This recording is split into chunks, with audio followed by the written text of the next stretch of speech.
This is Beyond the Big Screen podcast with your host, Steve Guerra. Thank you again for listening to Beyond the Big Screen podcast. Of course, a huge thanks goes out to our many-time guest, James Early, host of the Key Battles of American History podcast. Links to learn more about James and his podcast can be found at keybattlesofamericanhistory.com or in the show notes. You can now support Beyond the Big Screen on Patreon. By joining on Patreon, you help keep Beyond the Big Screen going and get many great benefits. Go over to patreon.com/Beyond the Big Screen to learn more. We are a member of the Parthenon Podcast Network. More about the Parthenon Podcast Network, featuring great shows like our guest today, James Early's Key Battles of American History podcast, can be found at parthenonpodcast.com. You can learn more about Beyond the Big Screen, great movies and stories so great they should be movies, by going over to our website, a2zhistorypage.com. I thank you again for joining me Beyond the Big Screen.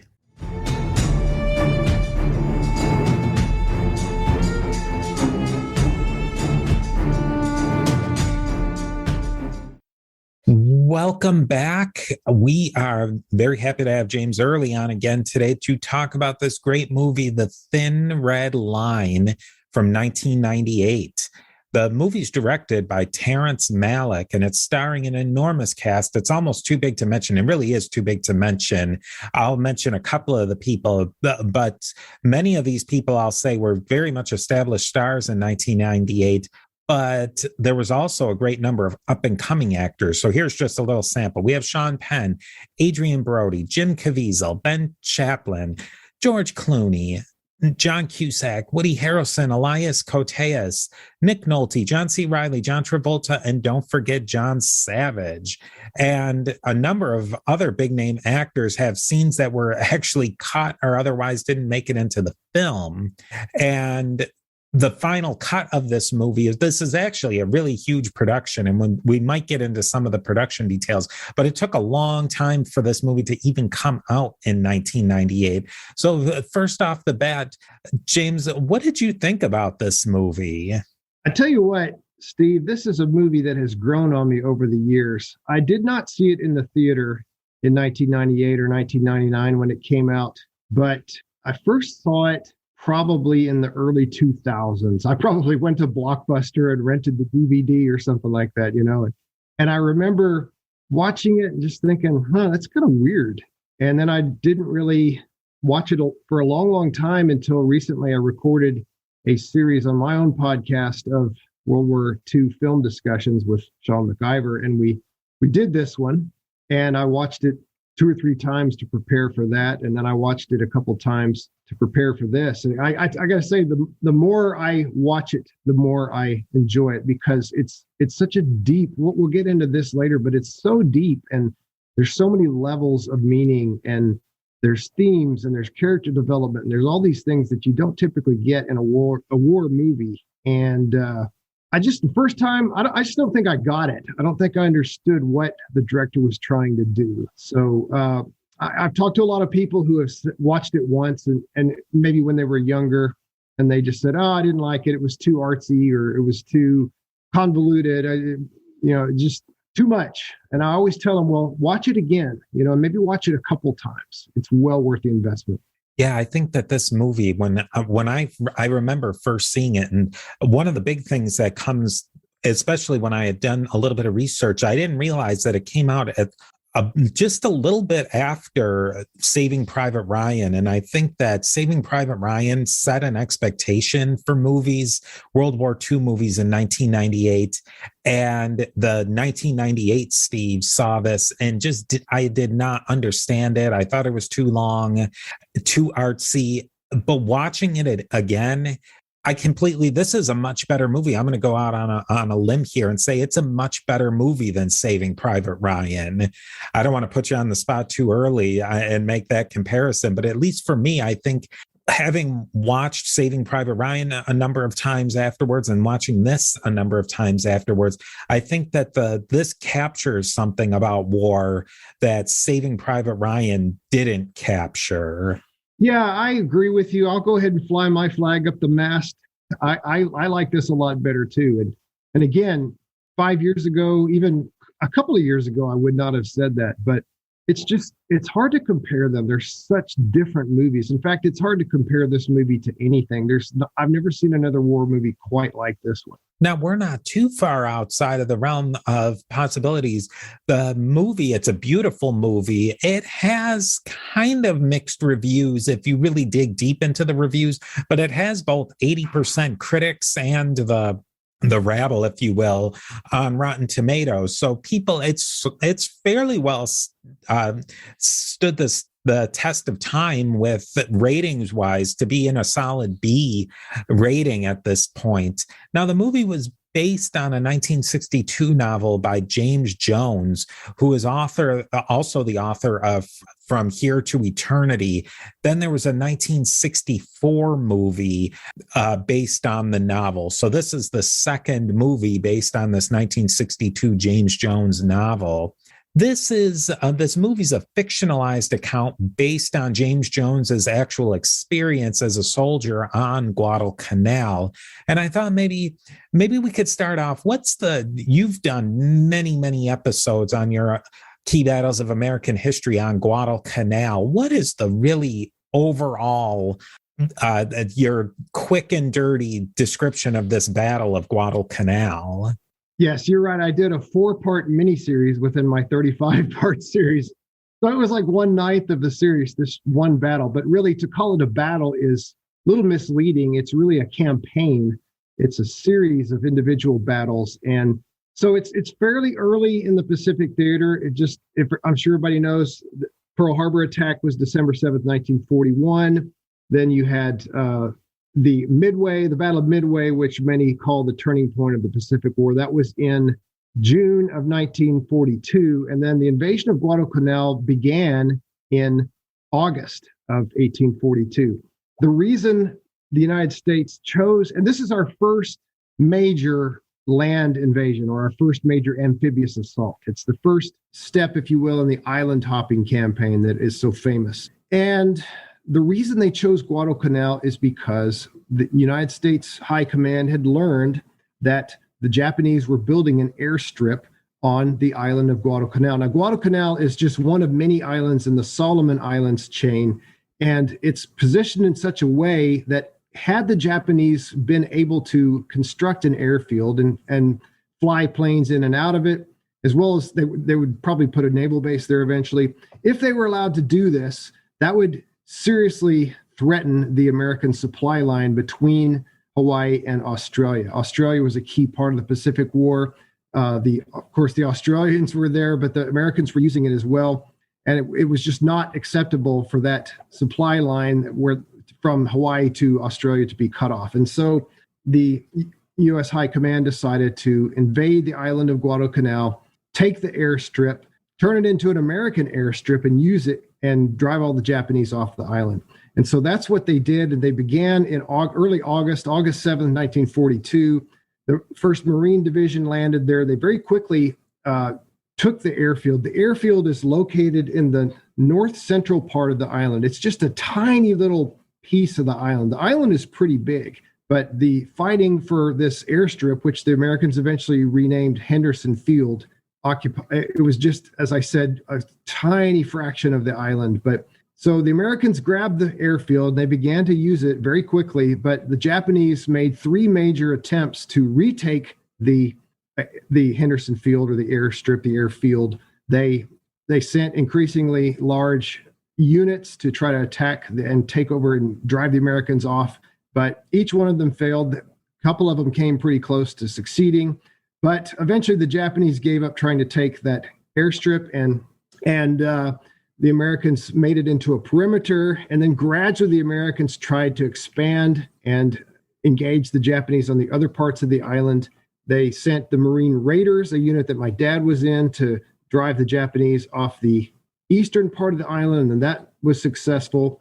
And then south of Henderson Field, the airstrip that I keep talking about, was a mountain, or it's actually a series of hills and ridges that are collectively called Mount Austin.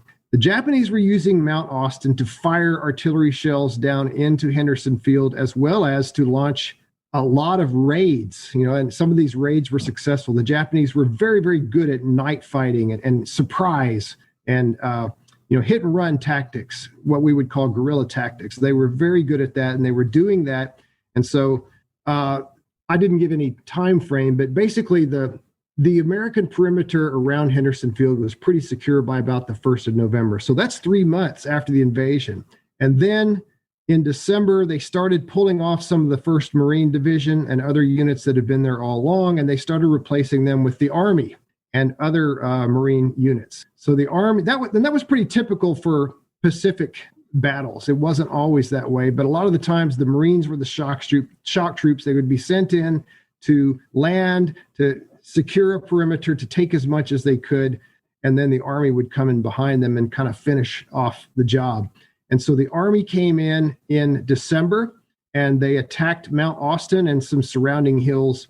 And after a very bloody struggle, they did take the island. And then just to wrap it up, the Japanese were driven onto the western part of the island, and the Japanese were suffering from supply shortages. They were starving. They were suffering from disease. And eventually they decided to evacuate the island, and they finally pulled off of the island and left it completely to the Americans around the 1st of March. I should say also, this is not reflected in the movie, but there were a lot of naval battles off the coast of Guadalcanal. The Japanese were constantly trying to send reinforcements and other supplies to the island, while the Americans were trying to stop that. And so there was a constant back and forth. Some of the naval battles were won by the Japanese, but eventually the Americans got the upper hand and secured the seas around Guadalcanal as well. In this Solomon Islands, this is pretty much in Guadalcanal. This is the furthest extent of the Japanese in the South Pacific. Yes, exactly. It was the furthest east that the Japanese controlled in the South Pacific. That's right. It wasn't super duper far from Midway or from Hawaii, at least by Pacific Ocean standards, right? I mean, when you talk about the Pacific, which is so massive, if you think, okay, 1,000 miles, that's just right next door. Yes, the Marines had been fighting for about 4 months. They don't tell you any dates, but if you do a little research on this, let me back up and say that the novel on which this movie is based was written, as you said, by James Jones. And James Jones actually was in the Army, and he actually participated in this battle. So he was one of these Army units. He was in an Army unit that landed on the island, I want to say early to mid-December, and they went and attacked. Their unit was sent to attack Mount Austin, which I told you about. That was the series of hills and ridges from which the Japanese were threatening Henderson Field. So yeah, when the movie starts, after you get through the initial stuff, when they land, there's one of the opening scenes, not the very opening scene, but one of the earlier scenes shows them getting on their Higgins boats and then coming across the water and landing on the shore. That's the Army. Those are the guys who came to replace the Marines. And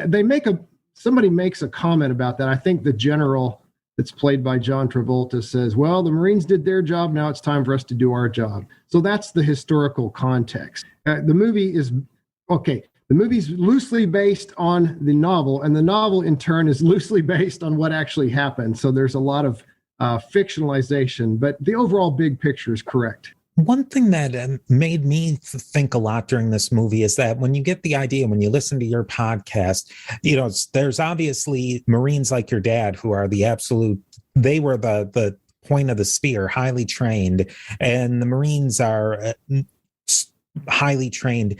The Army unit that comes in, you get the idea that they talk about it, that there is some old Army unit in here, but there's a lot of raw recruits as well who are, if we're talking November of 42, these people have not been in the Army very long. What kind of quality and in terms of training were these troops, and even motivation, you might say? Well, they had good training, and I would say pretty good motivation. Remember, this is still early in the war. When the Army showed up, Pearl Harbor had been just about a year ago. And so there was still a lot of anger and desire to get revenge for Pearl Harbor. I think a couple of characters mentioned that, if I remember correctly. And so they were well trained. They maybe weren't quite as elite as the Marines, but I want to give the impression that they were just a bunch of, total nincompoops or whatever. They really weren't, because now they were green. Probably most of the guys, this was their first battle. Some of these guys had never even left the U.S. Some of them hadn't even left their own hometowns. And so they're seeing this place, which is at one time, or in one sense, it's a beautiful tropical paradise. And then in another sense, it's a living hell. That's one of the themes too. We'll get into that later about how man turns paradise into hell. But anyway, so yeah, there were a lot of old Army guys. Most of the ones who were officers and sergeants would have been in the Army since before the war. Most of the buck privates and maybe the lower people like the corporals, people who are just above private, they might have been pretty new as well.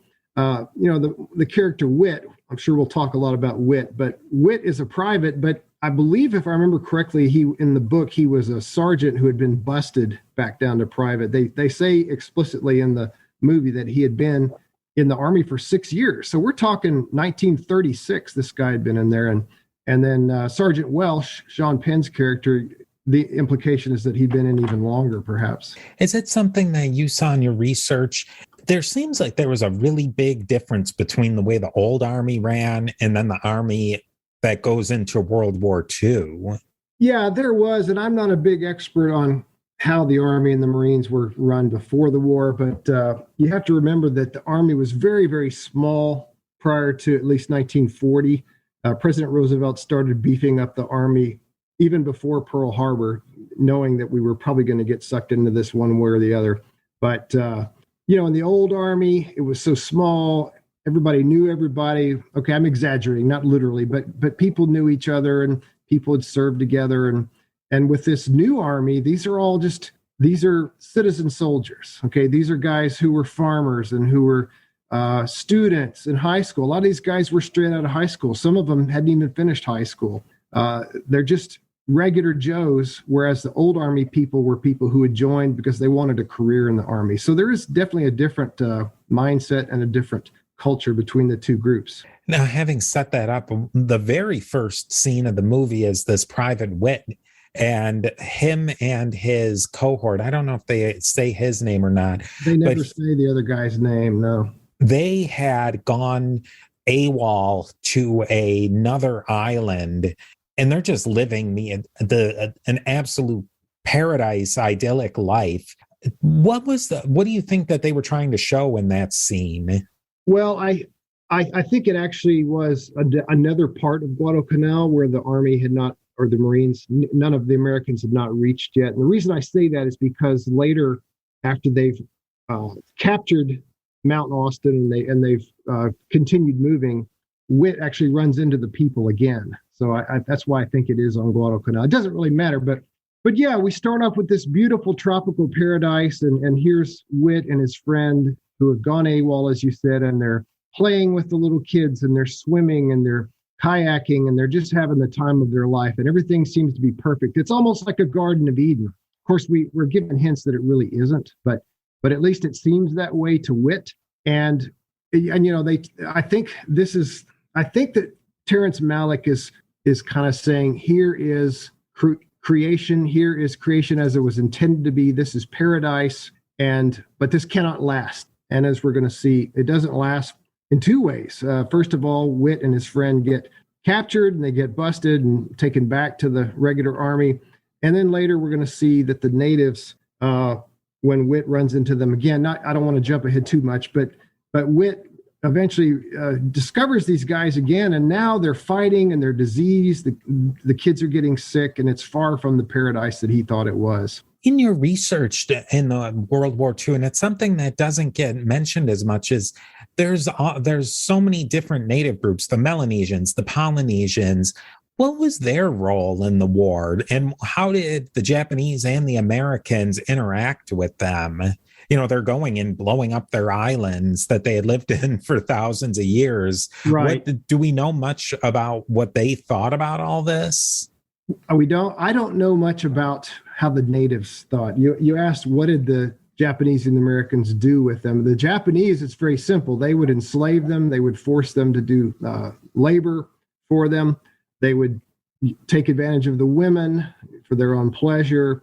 The Japanese did not treat any of the other Asian or other indigenous peoples kindly at all. The Americans, I'm not trying to be, rah America, super patriotic, but there's no doubt that the Americans treated them better. The Americans hired them as native guides so that they could show them paths through the wilderness and all that, and used them as translators and other things. And I'm sure they paid them. I can't say that for sure, but I'm positive they did. Now, I'm not going to say the Americans never, ever mistreated a native. I'm sure they did occasionally, but for the most part, they treated them much better. And that's why the natives would prefer to work with the Americans. The natives would help out the Americans because they realized if we help the Americans, we'll get rid of the Japanese. Let's maybe, you've read the novel. How far, we don't want to get too much into the novel versus the film study, but how far afield did this film go from the novel? Well, I'll start by saying the novel is pretty long. It's not like a George R.R. Martin novel or something, but it's about 550 pages, if I remember correctly. So they could have made a miniseries out of it. In fact, if you go by the amount of film that Terrence Malick filmed, it could have been the longest miniseries in history. But the movie is complicated. It has a lot of characters. And the novel is all that on steroids. Like the novel probably has at least 30 characters that you have to get to know. And it's tough. I kept having to go back. Now, who is this guy again when I was reading it? And what's crazy about the novel is every single character has a one-syllable name. And that's true, less so in the movie. But you've got Wit and Bosch and Tall and Gaff and Train and all, Bell and I remember even in the novel there was a Dale and there was a Dell and there was what's the difference between Dell and Dale? Who's who? It's really confusing. It's almost like reading a Russian novel with when they have to have the list of the characters up front with all their 5 nicknames. But it's a very complicated novel, and it goes into a lot more detail about people's thoughts, and it goes into some themes that the movie doesn't explore. But for the most part, Malick got the big picture right. Yeah, that's one thing with the movie. It doesn't really have one narrator. It shifts along to one person narrates, and then they have conversations. And I think Scott Rank calls it the monologue with destiny. They have spoken monologues with destiny. Then they'll have an internal monologue with destiny. There's a lot of monologuing in the movie. Yeah, a lot of monologuing and dialoguing. And that's how we get to know the characters. You said there's a lot, but what's interesting about the movie is that there's also a lot of silence. Yeah. So much so that some people have characterized this movie as boring. It's a very visual movie, and there's so many scenes where somebody's just sitting and staring at a tree or at the water, or there's 2 people and they're just sitting there in silence, not even really talking. And a lot of the way you get to know the characters is through the voiceovers, which you characterized as narration. So there's I think there's about 8 different characters that get narration, but they don't get the same amount. Some of them are only maybe have a few lines of their own voiceover. And then there's others that get tons. Like I think Private Train gets the most of the voiceovers, but he hardly has any lines at all in the movie. He has maybe a couple lines at the beginning and a few at the end, and that's it. And then you got other characters that really have almost no lines, like Adrian Brody's character. We can get into the story of that later. It's a very interesting story, but he's the main character in the book. He is the character that is basically James Jones, just slightly fictionalized. And yet in the movie, you see his face quite a bit, but you don't really hear his voice hardly ever. I think maybe he has a total of about 20 words, maybe he says in the whole 3-hour movie. Yeah, and that's probably, could be an exaggeration. He has very little dialogue in the movie. You're looking for him to say something and you'll just see a facial expression and he won't even say anything. Yeah. This is a movie that you cannot really fully appreciate and take in if you're watching it while you're typing on your computer or answering emails or working with Excel or something like that, as I discovered. And now, a brief word from our sponsors. Oh, you know who is another person who I love? And this was one of his first roles, I think, is Tim Blake Nelson, who he had a pretty minor role, but he's an amazing actor too. It's just every time you look at it, there's some other really big name actor. One thing, but moving on from that, one thing that I thought was really interesting is they set up a dichotomy. There's the conflict within the officers between Colonel Tall, who is portrayed by Nick Nolte, and Staros, who's portrayed by Elias Koteas. And then you get the conflict amongst the enlisted men between Witt, and who's played by Jim Caviezel, and Welsh, who's played by Sean Penn. And you get this different perspective of what each person's real role is in the war, and how those different roles come into conflict. Yeah, I watched it. There's this movie is so deep that there's actually YouTube videos about the philosophy behind the movie. But I watched one, and it was very interesting. And the guy who did it, let me give him a shout out here. Renegade Cut is the YouTube channel. Renegade Cut. It's a kind of a movie commentary channel, and the name of the video is The Thin Red Line, Nature and Grace. And he says, the fellow who narrates this says, there's three major themes. And he says, to whom should we be loyal? And that theme is shown through the interactions between Colonel Tall and Captain Staros, as you mentioned. To whom should we give our love? And that's we see that in the interaction between Bell, the Private Bell, later Sergeant Bell, and his wife, who is back in the U.S., and then, is there another world beyond ours? And that would be the typified by the relationship between Witt and Welsh. So I thought that was pretty good. I have my own thoughts on what's even more central to the movie. We can get into that later. But you were specifically asking about Staros and Tall, and their conflict is a very time-old conflict that you see in a lot of war movies. So you have the commander, the guy in charge, the boss, who would be Nick Nolte's character. By the way, Nick Nolte is simply amazing in this, don't you think? And absolutely. He's such a great character. He's not stereotypical at all. He manages to pull off a character that's almost stock in many ways, and yet he gives it an original twist. Colonel Tall is a man who he's much older than you would expect. He's a lieutenant colonel. You just typically you call them colonel. You don't say lieutenant colonel, but he's a lieutenant colonel. And he's probably at least 50, 55. And like even the general that he reports to is younger than he is. And they give him some voiceovers, which are very helpful. And they tell us how he's been passed over for promotion a couple times. He's frustrated because he's been in the Army for 15 years, and yet he's never been to war. He's never had a war. He wasn't. I guess he was. I don't know. The age is a little bit shaky because Nick Nolte was probably 50 or 55 when this was filmed, but 15 years he probably would have been closer to 40. But the point is he's a guy he wants glory, he wants honor for himself, he wants to achieve great things on the battlefield, and he's willing to sacrifice his men to do that. He doesn't seem to care a whole lot about the safety and security of his own men. He's willing to send them up to a frontal attack, something that we learned way back in the Civil War, that those don't work anymore. The military technology is just too great. And by World War II, that's even more so. But Tall doesn't care. He just wants his men to charge up that hill, to take the Japanese bunker, take the ridge, then take the hill. And he and the the battalion will achieve glory and honor.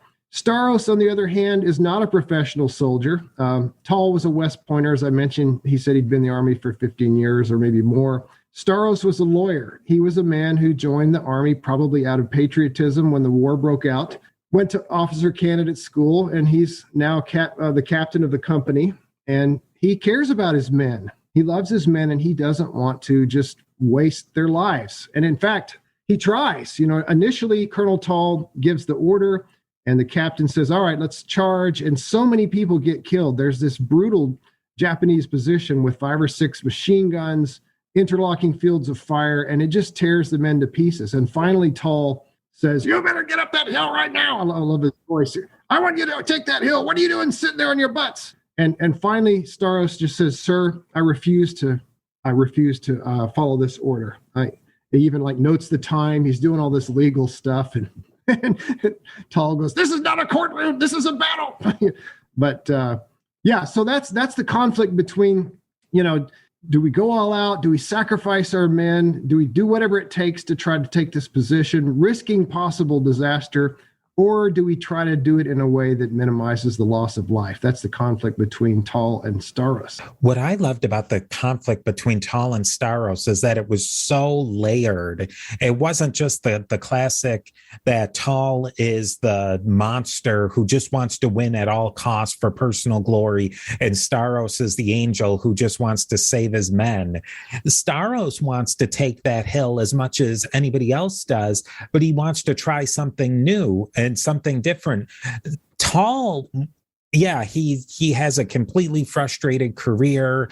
I think you're probably right that he probably was more somebody in his 40s as opposed to somebody of Nick Nolte who was in his 50s. But you get the drift that he's somebody who's been in the army. He hasn't had his chance.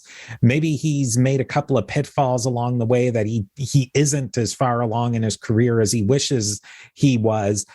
But you have to look at it the lens that he's the battalion commander, and he has certain objectives that Staros doesn't necessarily understand. And I can see how Tall would be frustrated that Staros isn't following orders, with Staros thinking that, his company, that's the most important thing. But Tall has many companies under his leadership that he has to think of his whole battalion. And then there's somebody above Tall who has to think about all of these different things. And I thought that was an interesting facet to it, that it's not so clear cut that Tall is the antagonist, Staros is the good guy, and that's who we're supposed to side. I think we're not, at least that's the way I took it, is that we're not necessarily supposed to think who's the good guy, who's the bad guy. It's just that this is what it is. Yeah, I mean, they give you enough of Tall's backstory so you sympathize with him. I feel bad for a guy that maybe should have been promoted and wasn't promoted. Maybe some young guy, somebody like General Quintard, would have been promoted over him. And I agree with you. Tall is not just this, cardboard cutout bad guy. To his credit, he doesn't say, "All right, hand over the phone to the lieutenant. You're under arrest, and we're going to arrest you and throw you in jail." No, he says, "Well, all right, if you feel so strongly about that, I'm going to come up there and look at it myself. You must have a reason for not wanting to follow this order." And eventually he doesn't really put any disciplinary measures on Staros. He kind of agrees with Staros, and he comes up with it. He ultimately goes with Staros's plan. He sends a small group of guys around the side to scout it out, and then later to go up and flank it, take it from the side, and use kind of trickery to take the Japanese position. So Tall is he's not all bad. Tall does, though, that at this point, though, that's the end of Staros's combat career. Tall's not going to let Staros just be in his command after that, which is kind of, I get the feeling that that's old school armying. Well, you can't, even today, if somebody refuses an order, a direct order, they cannot continue in their position of command. So he keeps him around just for a while, but he kind of sidelines him and sends another lieutenant up there, played by John Cusack. He may be a captain, I'm not really sure, but it doesn't matter. But so Staros is there more as an observer. And then eventually he relieves Staros of command, and they have a great discussion where Tall seems to feel genuinely bad about it. He says, "I'm removing you. I'm giving it to Lieutenant Band, I think it was." And he says, "You're just not tough enough. You're too soft." And Staros says, "Sir, have you ever had a man die in your arms?" And Tall he doesn't say anything. He just looks at him, and because he probably hasn't. And I wonder if Tall would really care. I think that he's maybe cut of a different cloth than Staros. If maybe Tall is too cold-hearted and hard-hearted. Maybe Staros is too soft-hearted. Yeah, he may be a little too soft-hearted in the book, The Killer Angels, and the movie Gettysburg, which of course we talked about a long time ago. There's a quote. I don't know if Robert E. Lee actually says this, but Robert E. Lee says something like the problem with being an effective commander is you have to love your army, but you also have to order the destruction of the very thing that you love. And I just, to me, that sums up in just a few words the dilemma that all these commanders face, all the way up from lieutenant to general. Tall perhaps errs too much on the side of being willing to order the destruction of the thing that he doesn't love. I don't think he loves the army. He's willing to destroy it to accomplish his own purposes and to get glory for himself. Whereas Staros, he may love it a little bit too much. However, having said that, Staros did order the attack the first time. So it's not like Staros was a total wimp. He didn't say at the very beginning, "Sir, I refuse to follow this order." It's insane, even though he thought that. I think it's interesting too that the pressure that Tall is under. Yeah, he has the pressure that he has to make sure that the general played by John Travolta, that he has to succeed. This is his absolute last play on the field. If he fails this, he's done. Right. He would be probably, if he failed to take that hill, he would have been sent somewhere else, probably given a desk job and eventually run out of the service. Yeah, he would not have any glory, which of course most commanders want glory to some degree or another. There's a great quote where he says, "The admiral got up early to see this." So in other words, that speaks to your point that he's under pressure. He himself is a man under authority, and he's being watched. Plus, with Tall, the army is his career. Staros goes home. That's another dichotomy between those. Staros goes home. He's a lawyer. He lives his life. This is the end of the line for Tall. Yeah, he has no other career. The next step is either promotion or you're out. There was once Staros is out of the picture, and we'll have to backtrack a little bit to the battle, but there's another conversation there's so many conversations between Tall and John Cusack, who plays Lieutenant Band or Captain. He's Gaff. I think he's Captain Gaff. It may be Lieutenant. I'll look it up. John Cusack, he leads a small unit that affects the breakout of the battle, where they take the hill and then they move into the village.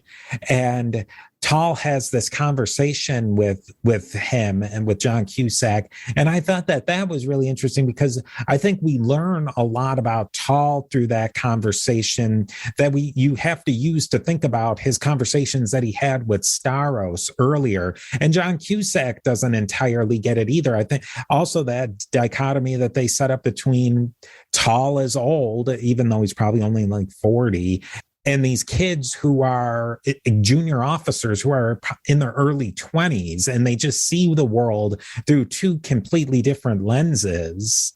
Yeah, and he might have been 45 or even late 40s, now that I think about it, because there's the line where General Quintard, played by Travolta, says, man, most guys your age would have retired by now. So to have retired, he would have to be at least 45. So I don't understand the math, but it doesn't really matter. Maybe they should have said he was in the army for 20 years. But yeah, Captain, it's definitely Captain. Captain Gaff, played by John Cusack, seems to have been on Tall's staff. Perhaps he's his chief of staff or something like that. But he seems to be a professional soldier himself. He seems to be a West Pointer, and whereas Tall doesn't like Captain Staros, he loves Captain Gaff, and he calls him by his first name. He calls him John, and at one point he says, "You're like a son to me."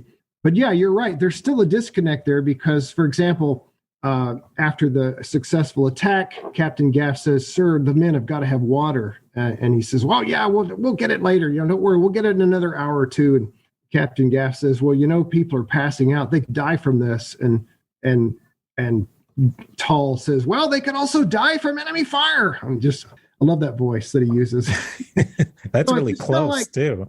Tall is not going to listen to anything, but then he kind of does, then he just kind of goes, and then he says, "I want 3 runners right now. Get over here, go get some water, get it here right now." So that's what I love about the characters in this movie, Steve, at least the ones that, there's a lot that are just faces on the screen, but But the ones like Tall and Wit and Welsh, they're deep and they're fleshed out and they're complicated. Tall is not, as we said earlier, he's not just the hard ass commander that doesn't give a rip about anybody else. He kind of does, but it's just that his priorities are perhaps not lined up like they need to be, because I don't know if I said this, Tall does agree to get the water up there. So he does give in to what Captain Gaff says, but only kind of like reluctantly under protest. And about the characters, like I said, they're very deep. And take a movie like Tora Tora Tora or Midway, either Midway, 1976 or 2019.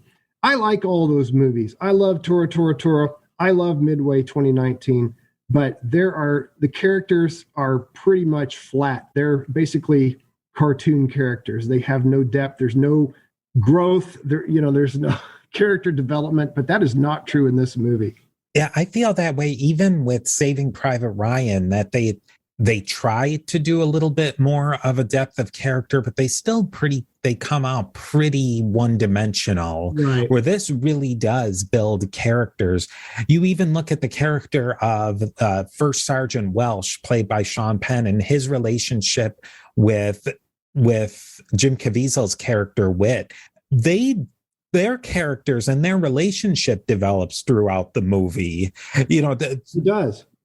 Sean Penn's character as the top sergeant, he has certain things that he has to do, and he wants to come down really hard on Wit. But as their relationship develops, you can tell that they have a relationship that was pre this conflict, and that they've gone through a lot together, and that there is some depth of that Welsh really does like Wit. Yeah, they do like each other. And it's interesting. We talked about the theme of, is there a world beyond ours? So Welsh is kind of the cynical, hard, jaded guy. He's an agnostic at best. He keeps saying, well, there's only one world, and that's the one we're in right now. And he says the whole war, it's just over property. It's just nothing but property. And I remember in the book, he says that all the time. He only says it once in the movie, and Wit is totally different. Wit believes there is another world. And even that idea of another world is two-dimensional, because when Wit says there is another world, I've seen it, he's talking about the tropical paradise, the world untouched by war, the world in its primitive state. But he's also talking about the world beyond. Wit is a very spiritual man. I wouldn't say he is like an Orthodox small O Christian.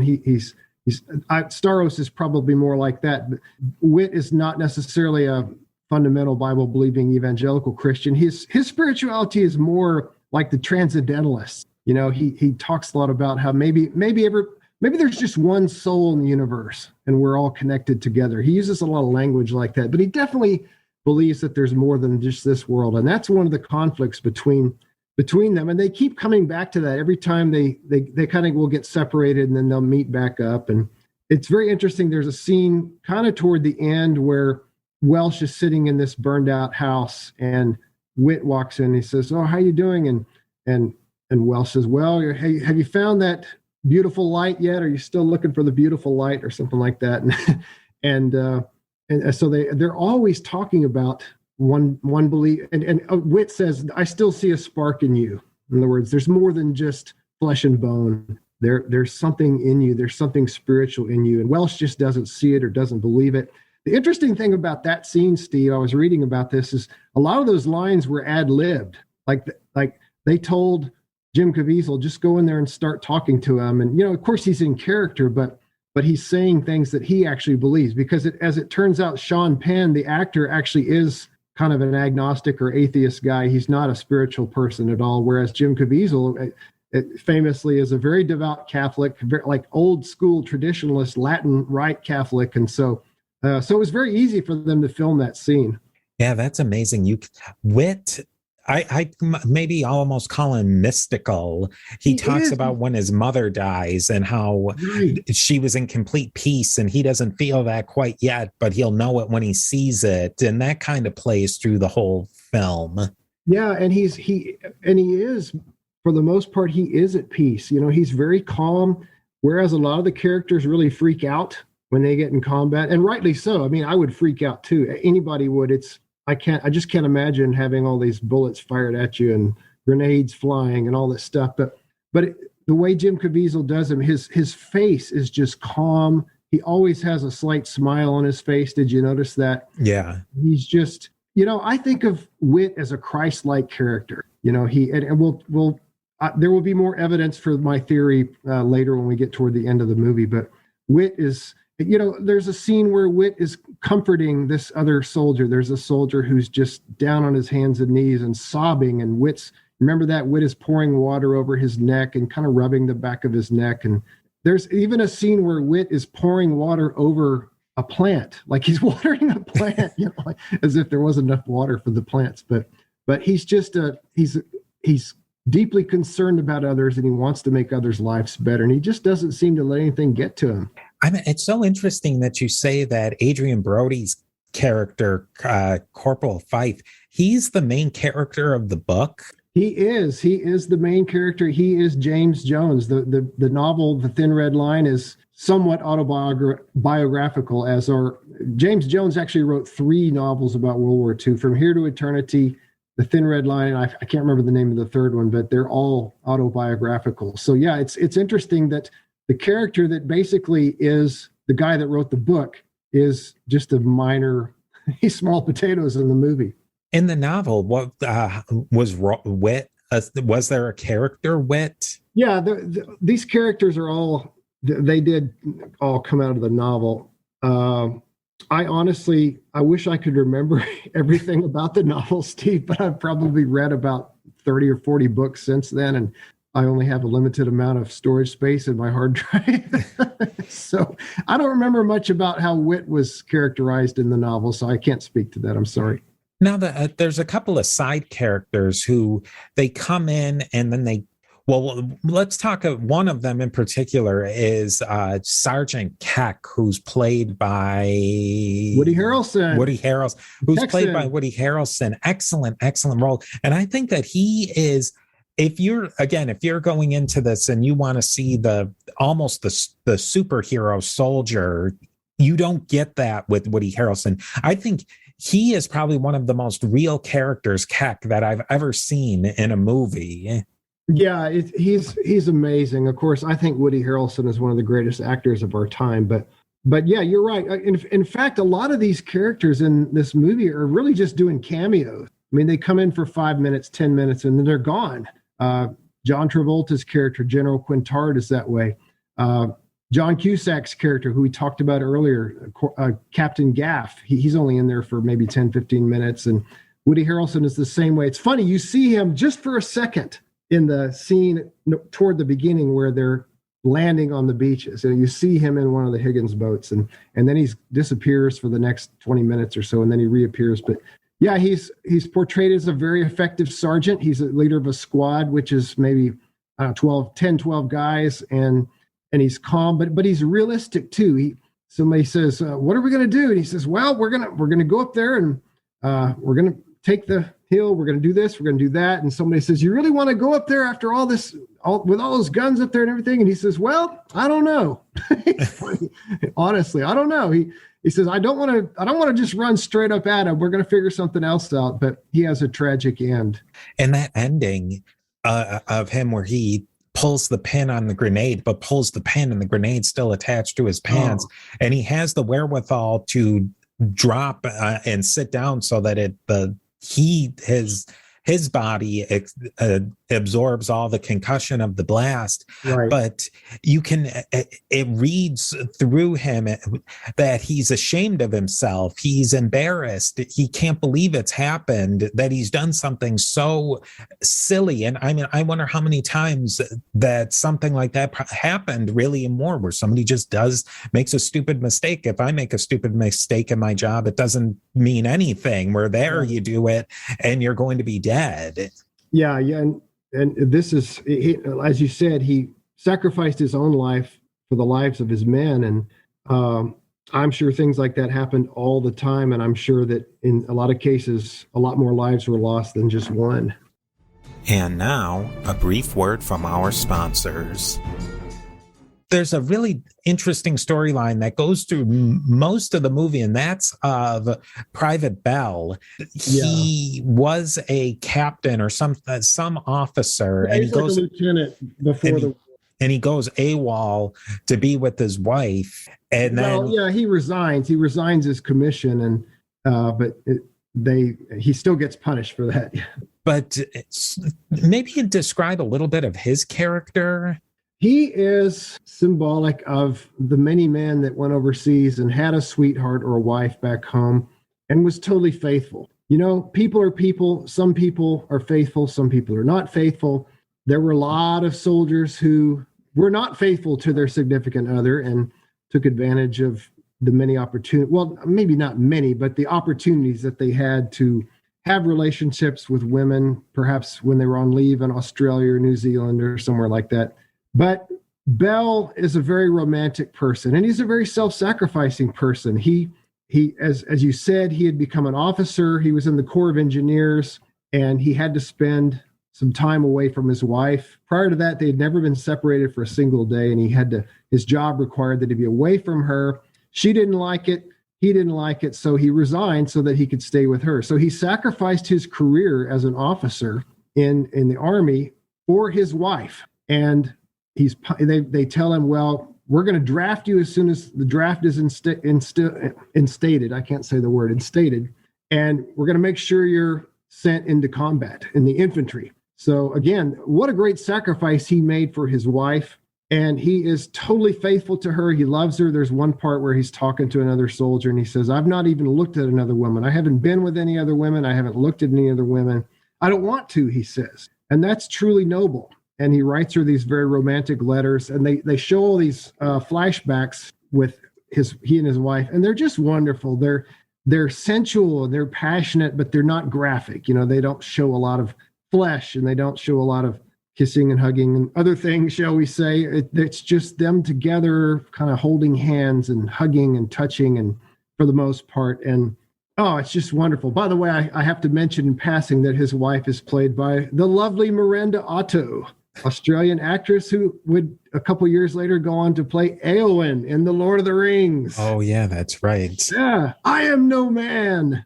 But anyway, he's going to kill like the head of the Nazgul. But anyway, I don't want to digress too much. I could talk about The Lord of the Rings all day too. But we don't want this to go on all day. The listeners certainly don't. But anyway, the point is that Belle is totally devoted to her, and she... not so much. That's the thing I couldn't wrap my mind around, that I kept thinking about it. Is he too devoted to her? I don't think he is. And that's symbolic. He represents thousands, if not millions of American men. I don't millions, tens of thousands of married men or men who had a serious girlfriend who went overseas. And you read this in a lot of the literature about how they were insecure and how they were worried. You know, what if she gets bored? What if she leaves me? What if she finds another guy? Because there were still plenty of young men back in America who were looking for ladies. They did not all go overseas to fight the Japanese or the Germans. So there was a lot of anxiety. There was a lot of men that were deployed into the Pacific or into Europe were very much worried about that. And you know, communication was somewhat limited. It was certainly better than it had been in previous wars, but I think he's right on target. I think there, as I said, there were probably tens of thousands of men in the same position. And of course, to be fair, their wives and girlfriends back home worried the same thing about them. You know, what if they take up with some Australian woman or some other woman? But what happens, of course, I guess I can go on and continue, is she finally finds an Air Force officer, an Air Force captain, I believe it is, and takes up with him, and then writes Belle and asks for a divorce. And Belle is obviously broken up, but he takes it pretty well. You know, he doesn't go on a drunken binge. He doesn't shoot himself or anything like that. He eventually becomes a sergeant in the platoon. But that's just another theme. You know, who do we give our love to? Who's worthy of our love? And even I would even say the deeper theme is faithfulness. Can people remain faithful to each other when they're separated by so much time and so much distance? Yeah, because there's the issue of even the people within the unit being faithful to each other, and he's trying to keep this faithfulness thousands and thousands of miles apart. Yeah, and I have to say, too, I think it's ironic that he was an officer and he gave that up for her, and then she eventually takes up with another officer. Poor guy. The guy it's just awful what happens. And you almost wonder, because he's viewing this all through flashbacks, if he is creating a archetype in her, or he's putting her on a pedestal, because we don't also see any scenes of him having these flashbacks of them arguing or, fighting over where they're going to go for dinner or anything. Everything is these absolute perfect moments. And you think that maybe he's lost himself in these memories to try and insulate himself from the chaos and the violence that is around him. Oh, I think you're totally right about that. Yeah, in those situations, when you're in this living hell and you're being shot at all the time and all these horrible things are happening, and they don't even mention disease. That's an interesting thing. Almost, I don't think anybody in this movie is ever sick, but lots and lots, a big percentage of the soldiers and the Marines that went to Guadalcanal got malaria and other diseases. But you're right. When you're in this hell, you want to find something perfect and pure to cling to. For Whit, it's that tropical paradise that he was in, or seemingly a paradise when he was AWOL. And I think for Bell, it's definitely his wife. The thing is, too, is a lot of these guys, these are young guys, and a lot of them got married like right before they deployed. So they'd met somebody and they might know them for a week, 2 weeks, a month, maybe 6 months. And then they find out they're going to go overseas. And in some cases, they deliberately did not marry their sweetheart because they realized they might not come back, or they might come back horribly mutilated. But in other cases, they jumped into it. So a lot of these marriages were made, let's just say they didn't have 6 weeks of marriage counseling, premarital counseling, right? They barely even knew each other. And so that would make it even easier to idealize someone. I mean, you know how it is in the first year or two of a marriage. Things are, it's the honeymoon stage or so on. And then you really get to know the person and you live with them for a while, and the relationship becomes much less idealistic, we'll put it that way. So I think you're totally right about that. Yeah, well, I think that's a major theme of the movie, is the naivete of the younger guys, the younger officers, the younger soldiers, and the worldliness of the older people, the Talls and the Welshes, and how they just see the world in a very different way than the younger soldiers do. Yeah, we have to remember, too, is when you watch these movies, the actors are always too old, almost always. You think about these privates, corporals, even some of the sergeants, they were 18, 19, 20, some of them 17. The old Army types like Welsh and Witt, they were called old men all the times, and they might be 25. The captains might be 25. The lieutenants might be 22, 23, fresh out of college. So they don't, they're not going to hire a bunch of actors who are 17 and 18 to do these movies, right? They want people that have a little bit more acting experience. So they're always a little too old. So when you look at these faces, you look at Bell and you think, okay, this guy's 25, but a Witt, who Jim Caviezel was about 30 at the time. The real guys would have been so much younger. I'm just sitting here thinking, Steve, we're talking about a war movie based on the Battle of Guadalcanal, and we've spent the entire time talking about love and devotion and God, or is there no God? Is there a God? We're talking all these deep things. That just speaks to what kind of movie this is. I like to tell people it's really not a war movie. It's a movie that explores the depth of the human condition and a lot of the fundamental things that we all struggle with. And it's just wrapped in a war movie. Yeah, I think the war movie is that setting is because I mean, let's be honest, that these were the things that were really going on in Guadalcanal, and it wasn't all just superheroes charging machine gun positions, and these are real people who went through real emotions. That's why we have things like PTSD. It's because the people who are in these wars are real people. Yeah, you're exactly right. So many war movies, and even some of the popular ones, I call them historical shoot 'em ups. They're just action movies, and it is all about the battle, but we have to remember that these soldiers and Marines and naval personnel, they spent probably 80% of their time not in combat, just sitting around, eating, talking about the world, so these kind of conversations that we're seeing between, for example, Welsh and Witt, those are the kind of conversations that people really had. And we get that scene even when they go to behind the lines after they're relieved, and they have to blow off steam when they're handing out the bottles of whiskey or whatever of the liquor that they're passing out, and just everybody's getting drunk, and that's their only way is almost to self-medicate to what they've seen. Yeah, exactly right. That's all they had. What are they going to do? They can't go to the movies, although they sometimes in some places they would bring in big movie screens and show film strips, but that didn't happen much on Guadalcanal, at least not when the battle was still going on. They had to find a way to deal with the hell that they'd just been through, and alcohol was a relatively inexpensive and easy way to do it.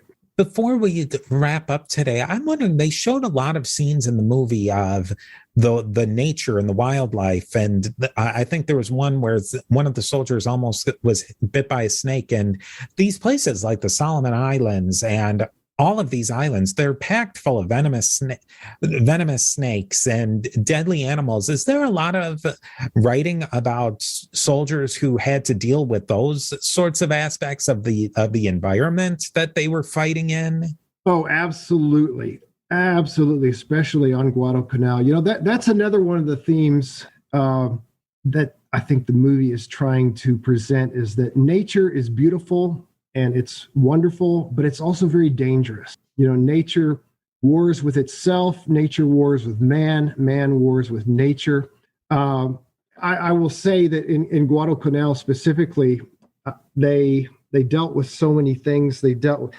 That's been one of the criticisms of the movie, is that it portrays the island as too perfect and too pristine. But I don't agree with that, because the very, very first scene is a crocodile. You remember that? It's the and by the way, let me just make a side note. Can we talk about how great the score is in this movie? Oh man! Oh, it's incredible. The music is it takes you where you need to be. I mean, there's suspenseful music, dreadful music. There's beautiful music. I mean, think about the hymns that the islanders are singing. These islanders that are obviously Protestant Christians. They've been converted by some missionary in the past, but they're singing these beautifully harmonized hymns. The score, you got to listen to the score, folks. But anyway, regarding nature, they had to deal with so many things. I'm trying to pull up my notes. I want to give you the full thing, but there were snakes, there were crocodiles, as we see in the movie. We see snakes. We see there's a great scene early on when they've landed on the beach and they're walking through the high grass. There's this high grass. I can't remember the name of it. It starts with a K, but it's razor sharp and it can go up to head height in places. It would tear up their clothes as they walk through it. There's when the men are walking through the grass in this early scene, you see a lot of them slapping themselves on the head because they're trying to get rid of the bugs. But anyway, it's just let me read you. I'm going to read you something that I have in my notes on this. They dealt with rivers, creeks, swamps, rain, crocodiles, poisonous insects, mosquitoes, leeches, land crabs. Yes, I said land crabs, sharp vines and razor sharp grass. Lack of food was an ongoing problem. And as I mentioned, there was also disease, and that's kind of underplayed in there. There is one part, I always laugh when I see this part. This one soldier is running along and some bird just comes flying up to him and crashes into him and pops him in the head. The guy kind of almost falls down. Do you remember that? He gets back up. I bet that wasn't even scripted. That probably just happened on its own. But yeah, it's a beautiful place, and yet it's very dangerous for mankind. And I have to go into one more theme before you wrap up. Let me have a couple of minutes. We don't have to do it right this second, but what I think is the main theme of the movie. As we're kind of coming to the end here, what do you think of this movie? It's a pretty long movie. It's over 3 hours long. What is the main theme of this movie? Well, I think the main theme is what is called in Christian theology theodicy. Theodicy literally means justifying God, and it basically means this: if we have an all-powerful God who is also all-loving, then how is there evil in the world? And I say that this is one of the main themes. I don't think I'm too far off base here, because Terrence Malick himself was raised as an Anglican. So he was from what I understand, a pretty devout Christian, but he started kind of questioning his faith when he got older and really struggled with a lot. And I think this is one of the issues he struggled with.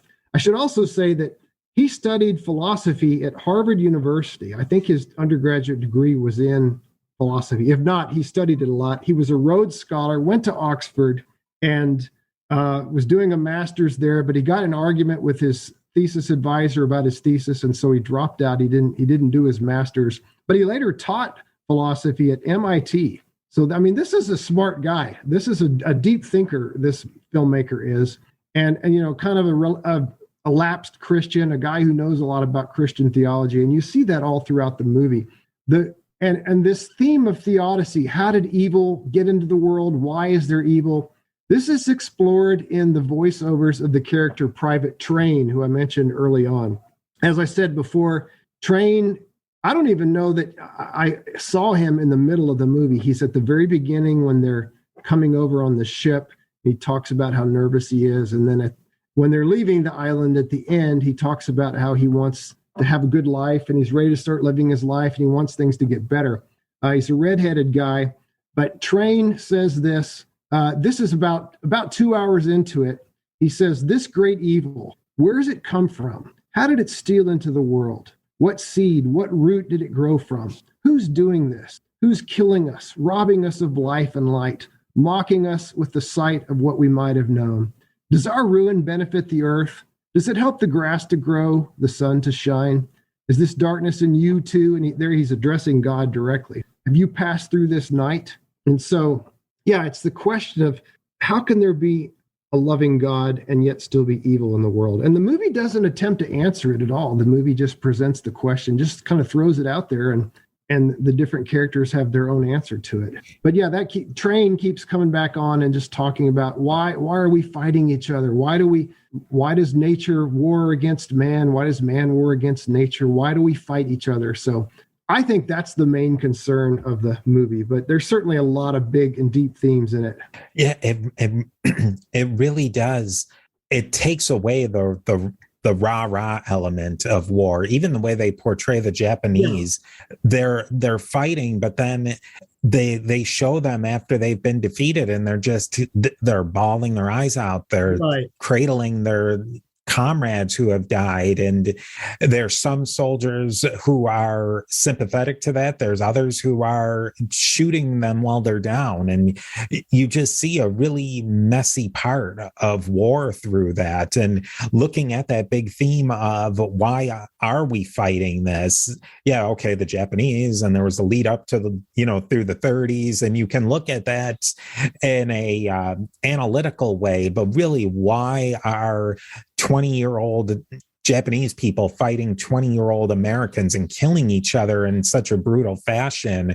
That's a question that needs to be asked. Yeah, and the movie, it certainly gives us the old war is hell. That's one of the things. War is horrible, war is awful, but it's so much more than that. It's so much deeper. Almost a lot of movies give you that war is hell thing, and it's true, war is hell. I don't mean to, when I say that war is hell thing, I don't mean that flippantly, but to your point, the Japanese, they're shown as human. They're shown as people who are obviously just acting under orders because they felt they had to. They're sick. They're suffering from disease. They're starved. You look at their bodies and they look almost like skeletons. And there's a fascinating scene. I have to bring this up when Wit walks over and he sees the face of a dead Japanese soldier who's been buried, but he was buried in a very shallow grave and the face is exposed slightly. And Wit imagines the Japanese soldier speaking to him, and the soldier says, "Are you righteous, kind? Does your confidence lie in this? Are you loved by all? Know that I was too. Do you imagine your suffering will be any less because you loved goodness and truth?" So again, there's that idea that we're kind of all the same. You may be good, you may be a good man, but I was a good man too, and here I am. Here's the thanks I got for that, I'm lying in a shallow grave.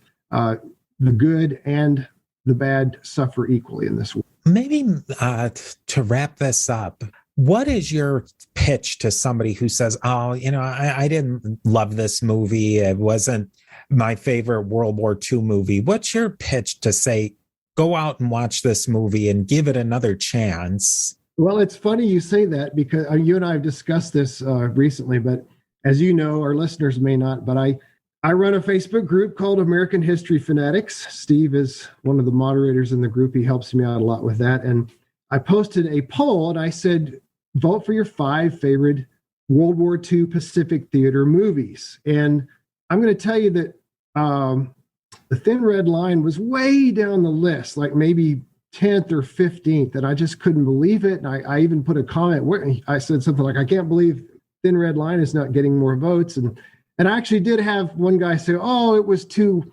meandering and it was too, there was too many different themes and too much. And one other guy said, oh, it's just too artsy for me. And so to someone, if you've seen this when you were younger and it didn't seem to click with you, which was the case with me and also with Steve, try it again, and I think you have to be a little older, Steve, to really get this movie. I think you have to be. It would help if you're well educated. I mean, it would be helpful if you've studied some theology or existential philosophy like Martin Heidegger. But even if you, but people are saying, all right, forget it, I'm out. But no, seriously, don't give up, because if you've got any education at all, you just have to sit there and watch it and pay close attention and listen to what they say.